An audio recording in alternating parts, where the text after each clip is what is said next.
name is Sarah Hessel, and I'm here today to talk to you about two of my craft assignments that I've submitted throughout this semester. So the first craft assignment we were assigned was all about imagery and using concrete, significant details in order to portray an image towards the reader so they can envision what you want them to see. So according to Burway in her book Imaginative Writing, she defines imagery as a word or a series of words that evokes one or more of the five senses. Now originally, in my first couple revisions of this craft assignment, I really struggled with developing that type of imagery that I really wanted the reader to see. I believe this is because I'm more used to scientific writing, where the most descriptive we use is how many grams and what color the solution it was. But through a couple of more revisions, I hope I have invoked enough imagery for the reader.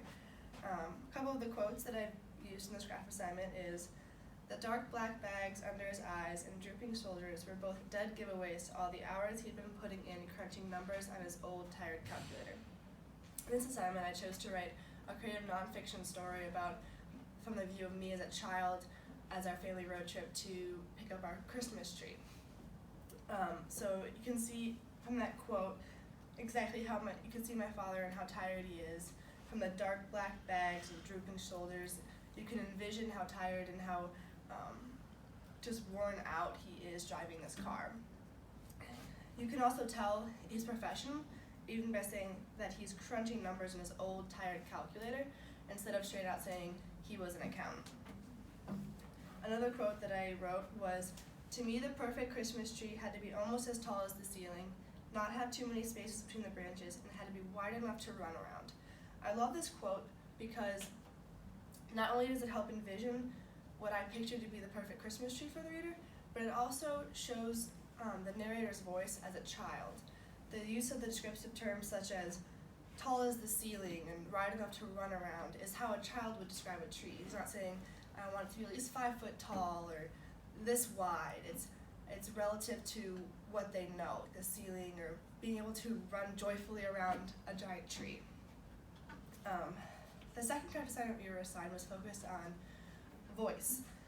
Burway defines voice as the author's word choice, syntax, imagery, idiom, rhythm, and range. For this assignment, I chose to write a drama about a couple the morning of their wedding. The main drama that I had in this drama was that the bride-to-be is very spoiled and self-centered, and her fiancé was kind of putting up with it without realizing it. So in the one quote I wrote, the bride-to-be says, "Don't be absurd, that's just stupid superstition and doesn't mean nothing. This is gonna be my perfect day and I wouldn't want to start it without waking up next to you." So in these words, my word choice really shows the character of the bride-to-be. Words such as stupid superstition, doesn't mean nothing. She's dismissing his concerns about seeing her on the day of their wedding.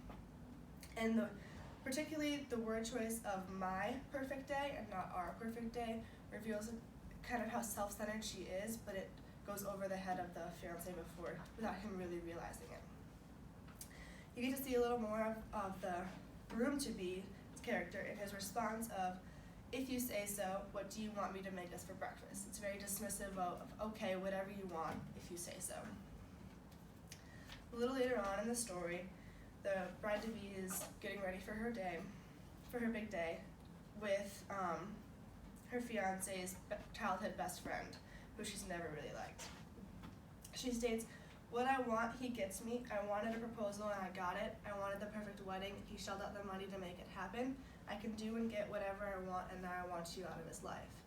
So the syntax here was very important to me. I chose very short, sweet sentences to describe how the bride-to-be really thinks of this information as matter of fact. I wanted it, he got it to me.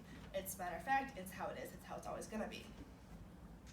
It really shows her character coming through as spoiled, bratty, and self-centered, not even really caring about her future husband-to-be. Once she realizes that her husband-to-be was in the room, her word choice really changes. She states, "Nothing, sweetie, I'm just a little on edge because of how exciting this day is.